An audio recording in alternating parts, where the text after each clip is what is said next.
Hello kabayan, magandang araw at magandang gabi kabayan. Hyundai Elantra tayo kabayan, 2012 model. So repair yung bago yung bumper kabayan ha. So repair yung tinanggal ko yung kabayan no. Yung ko na yan, yung cover.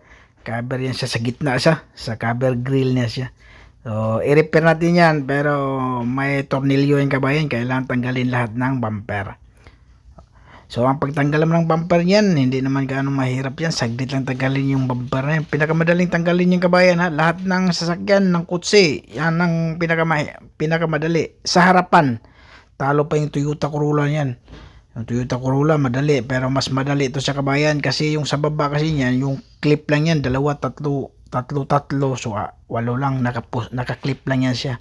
Tapos sa taas naman, naka-clip lang din yan. So, yung sa gilid naman, yung dugtungan ng fender sa yung sa bumper, na tornilyo yan, pwede Philip, pwede din sa 8 mm.